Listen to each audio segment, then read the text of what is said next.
दोस्तों, Israel Hamas युद्ध को करीब 1 साल हो चुका है, लेकिन अभी तक ये युद्ध किसी अपने मुकाम पर नहीं पहुंचा है। दोस्तों, इसी बीच नेतन्याहू का कहना है कि जब तक हमास का पूर्ण रूप से सफाया नहीं हो जाता है, तब तक आईडीएफ गाजा से वापस नहीं आएगी, भले ही हमास और इजराइल के बीच कोई भी समझौता हो जाए। दोस्तों, नेतन्याहू ने चेतावनी दी है कि वो हमास को बिल्कुल पूरी तरीके से खत्म कर ही मानेंगे, और इस बीच उन्होंने एक ऐसा दाव खेल दिया है हमास के खिलाफ जिससे हमास और उसके लीडर सत्ते में आ गए हैं। तो ये क्या है, तो मैं इस वीडियो के एंड तक बने रहिए, मैं आपको पूरी जानकारी दूंगा। वीडियो पे नए हैं, चैनल पे नए हैं तो चैनल को सब्सक्राइब कीजिए, वीडियो को लाइक कीजिए और बेल आइकन दबाना ना भूलें। और इसी कड़ी में आईडीएफ गाजा के अलग अलग इलाकों में गाजा के जो रणनीतिक ठिकाने हैं उनको तबाह करने में लगातार लग रही है, जो हमास के लिए सबसे अहम माने जाते हैं, जैसे कि उसकी खेती बाड़ी। आईडीएफ ने खेती और औद्योगिक जमीनों को बर्बाद करने के बाद नित जारी एक्सिस की जो चौड़ाई है उसको करीब 7 किलोमीटर तक बढ़ा दिया है। लेबनानी न्यूज एजेंसी अल मयादीन का कहना है इस पर के आईडीएफ ने इसके लिए कम से कम 40 वर्ग किलोमीटर की जो जमीन है उसको पूरी तरीके से बर्बाद कर दिया है, जिससे हमास का जो व्यापार था वो काफी हद तक वहां पर चलता था। उसकी खेती बाड़ी उससे होती थी, उसको लगातार आईडीएफ उसको नुकसान पहुंचा रही है। यही कहना है नेतन्याहू का कि हमें उसकी कमर तोड़नी है हमास की। दोस्तों, मीडिया रिपोर्ट के मुताबिक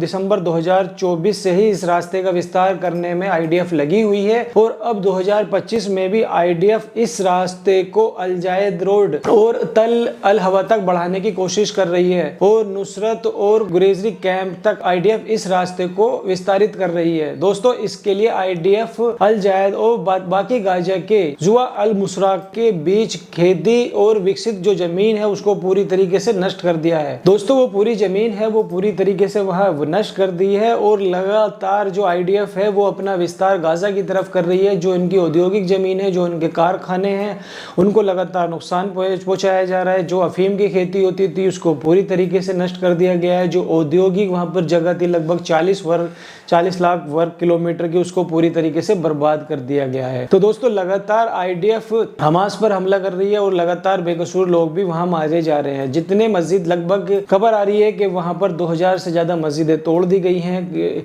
सैकड़ों वहां पर अस्पताल तोड़ दिए गए हैं, सैकड़ों अस्पतालों पर बम गिरा दिए गए हैं, 50,000 से ज्यादा लोग वहां मारे भी जा चुके हैं। हालांकि इसी बीच जो नुकसान हो रहा है वो इजराइल को भी लगातार बराबर ही नुकसान हो रहा है। ऐसा नहीं कि लड़ाई अगर एक तरफा चल रही है तो केवल गाजा में वहां के लोगों को ही नुकसान हो रहा है। इधर आईडीएफ की कमर भी टूटी जा रही है, इजराइल के ऊपर लगातार बर्डन बढ़ रहा है, उसकी जो इकोनॉमी है दोस्तों वो लगातार डाउन होती जा रही है। एक रिपोर्ट के मुताबिक कि इजराइल की जो इकोनॉमी है वो लगातार डाउन हो रही है, क्योंकि अमेरिका से उसको लगातार मदद मिल रही है। उसके बाद उसके अपने ही देश के लोग जो बाहर कंट्रियों में रहते थे, लेकिन उनको जो नागरिकता थी वो इजराइल में भी मिली हुई थी। अब जो वो कारोबार करते थे, जो वो पैसा कमाते थे, वो इजराइल में ही रहता था, लेकिन अब वो देश छोड़कर लगातार बाहर जाने पर मजबूर हैं, क्योंकि एक तरफ हुती की तरफ से हमले होते हैं, ईरान से लगातार डर बना हुआ है, दूसरी तरफ लेबनान की तरफ से है, या सीरिया के अंदर से भी लगातार यही हलचलें चल रही हैं। दूसरी तरफ ये नुकसान आईडीएफ को भी बहुत ज्यादा उठाना पड़ रहा है, नेतन्याहू सरकार को भी उठाना पड़ रहा है, और उसने जो कसम खाई है कि गाजा को हम पूरी तरीके से खत्म कर देंगे, हमास को पूरी तरीके से खत्म कर देंगे, तो ऐसा होना पॉसिबल संभव नहीं दिखाई दे रहा है, क्योंकि लगातार नेतन्याहू और उसकी जो आईडीएफ है वो लगातार कल कारखाने, जो फैक्ट्रियां हैं, जो वहां पर कंपनीज हैं, उनको नुकसान पहुंचा रही है, उनको वहां पर बर्बाद कर रही है। जो एक बड़ा हिस्सा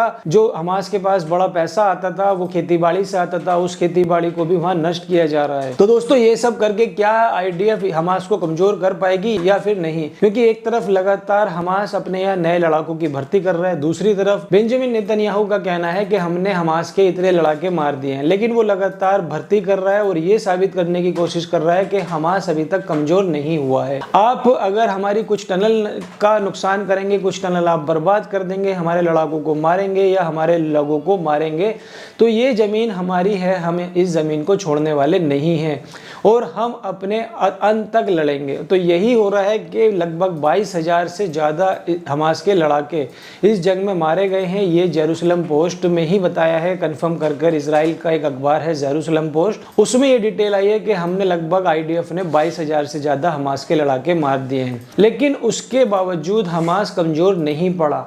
उसने जो चीजें इजराइल चाहता है कि टेबल पर बैठकर हासिल हो जाए, वो चीजें इजराइल जंग में हासिल नहीं कर पा रहा है। इसीलिए लगातार वो कहीं पर भी, जो यूएन की एक मान्यताएं होती हैं कि आप रिहायशी इलाकों में बमबारी बमबारी नहीं करेंगे, लेकिन लगातार नरसंहार इजराइल कर रहा है, उस जगह पर ही बमबारी कर रहा है। जब भी ऐसे कोई लोग मारे जाते हैं तो इजराइल की तरफ से बयान आता है कि वहां पर हमास के लड़ाके थे, इसलिए हमने वहां पर बमबारी की। तो क्या ट्रंप की सत्ता आने के बाद ये जंग से पहले सीज फायर हो पाएगा, या फिर ट्रंप भी आग में घी डालने का काम करेंगे? तो दोस्तों इस पर आपकी क्या राय है, आप हमें कमेंट करके बताइए। वीडियो कैसी लगी वीडियो को लाइक कीजिए, चैनल को सब्सक्राइब कीजिए और वीडियो को शेयर करना ना भूलें। तब तक मिलते हैं अदर वीडियो में। जय हिंद।